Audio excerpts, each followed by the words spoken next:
Dennis, Margaret, distinguished guests, ladies and gentlemen, good afternoon. I am delighted to join you all for this year's Hong Kong Forum.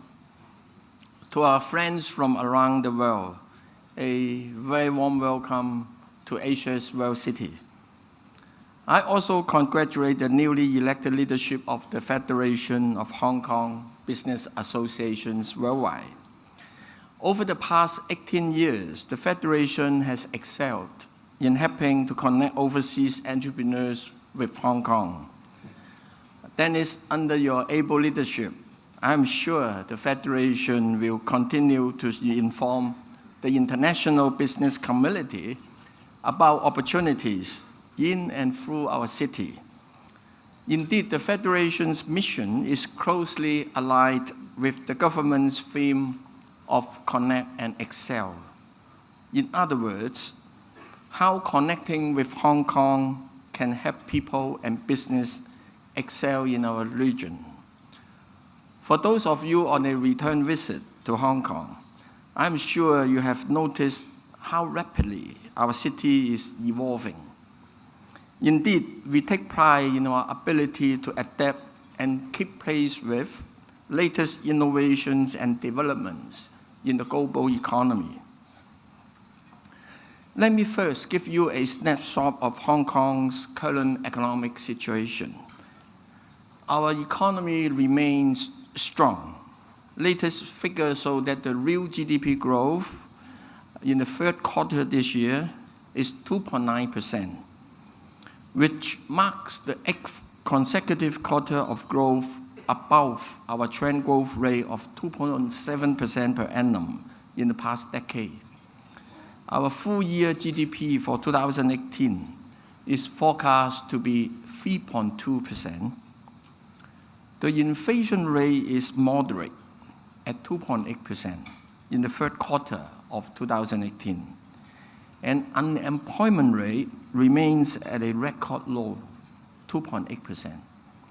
Also worth noting is that our export still grew 5% in the third quarter compared to the same period last year. These figures underscore the robustness of our economy. However, uncertainties in the global situation and outlook are cause for concern, not least the trade dispute between China and the United States. To address the possible impact, we have launched a number of measures to help SMEs and businesses that may be affected. We have enhanced our various funding schemes to assist them in developing new export markets and strengthen the export credit insurance provided to exporters. We have also improved our loan guarantee scheme to make it easier and cheaper for SMEs to borrow from the banks. Given the increasing interdependence of the global economy, we shall continue to monitor the global economic situations very carefully and implement timely countermeasures as appropriate. Coming in from the Hong Kong International Airport, I'm sure the Hong Kong Shuhang Macau Bridge has caught your eyes. Yes, it is open.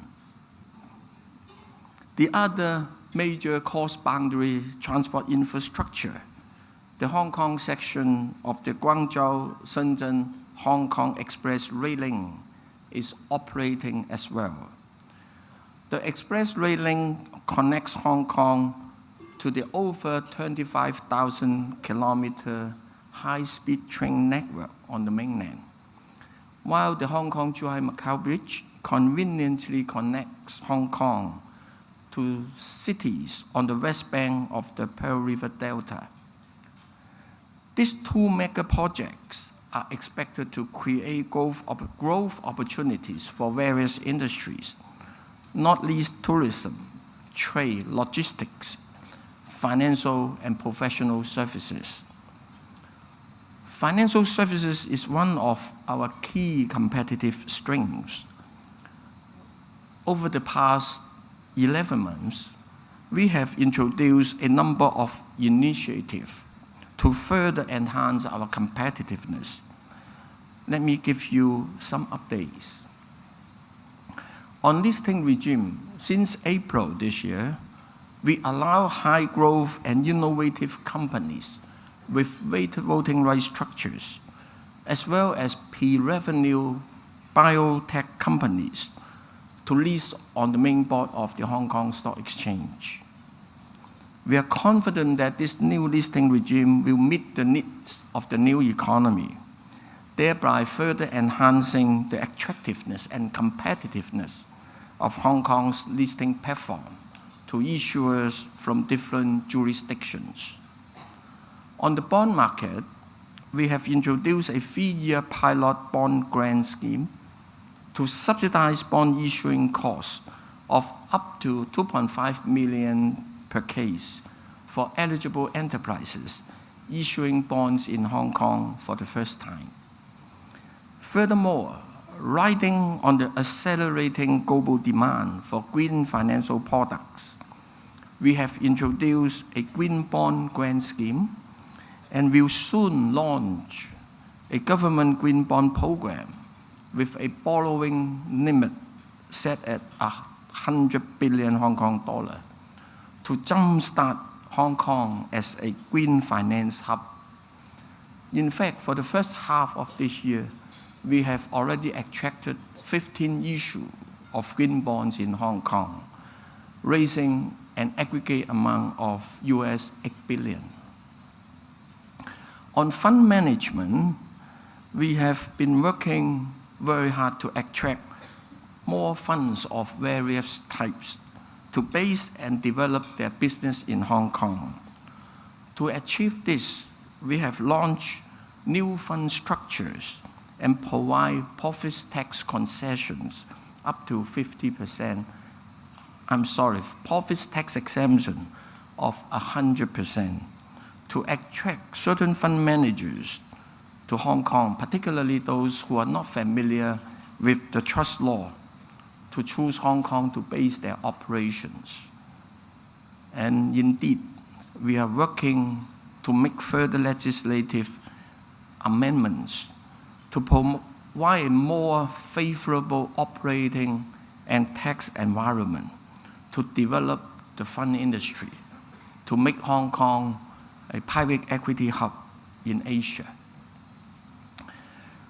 We are also developing Hong Kong as a global business hub, attracting enterprises to establish their regional headquarters or corporate treasury centers here.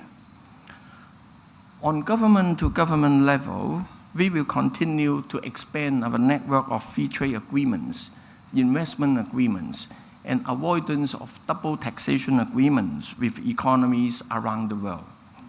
In June this year, Hong Kong and Georgia signed an FTA, thereby expanding the FTA network into Caucasus region.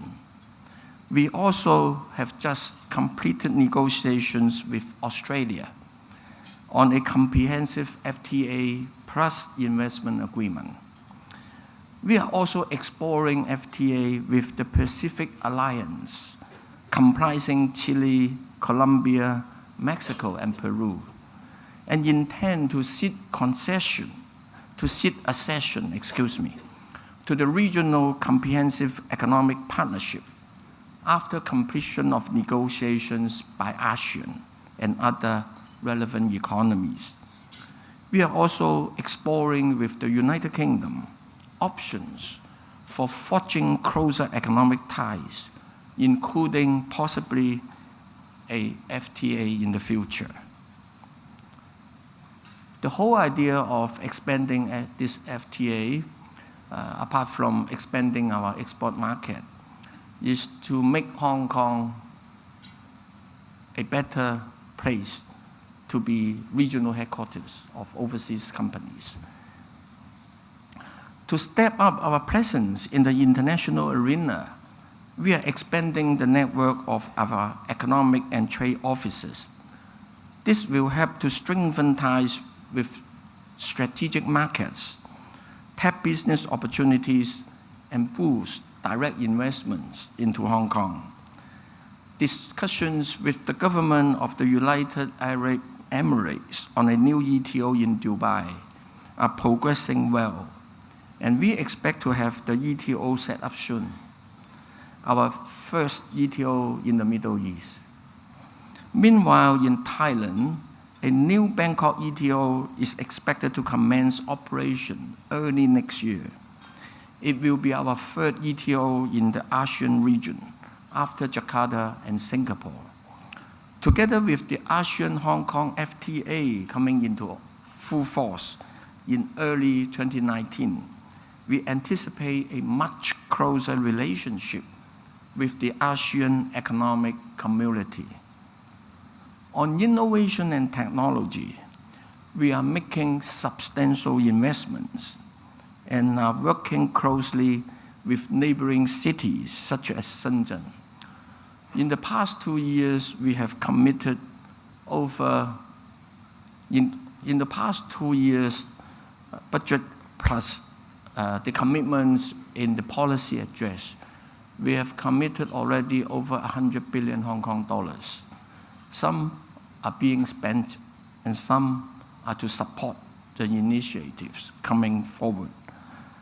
Also, works for the Hong Kong Shenzhen Innovation and Technology Park at the Lok Ma Chau Loop is progressing according to schedule.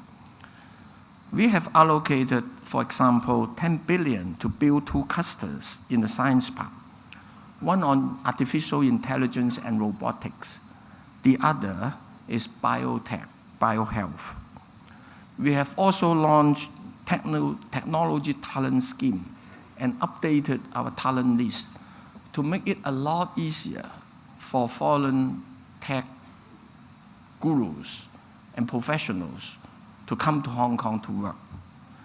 Also, we have been implementing a number of schemes to provide funding and technical supports to startups and tech companies.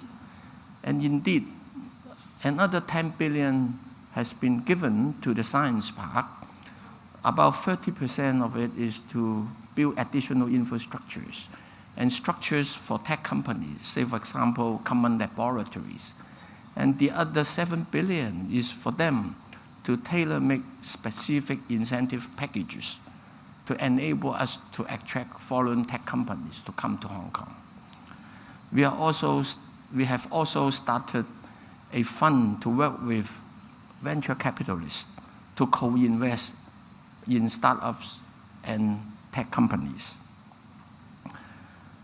We welcome multinational corporations to leverage on Hong Kong's platform and set up their regional headquarters or treasury centers here. We are providing 50% profits tax reduction to help make this happen.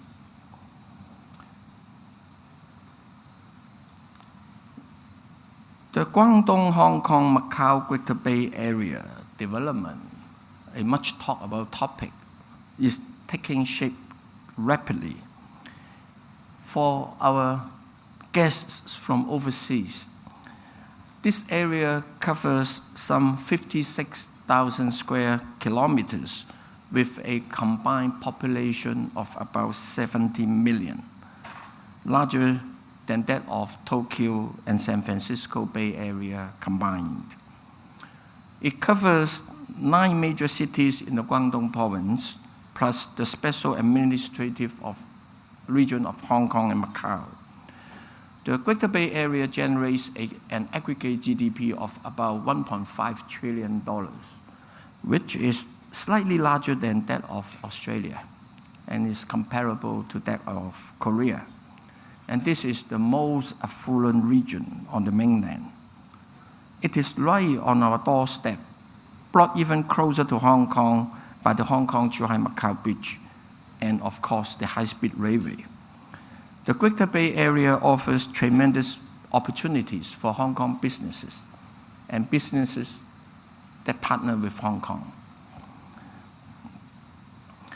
As you can see, we are investing boldly in Hong Kong's future.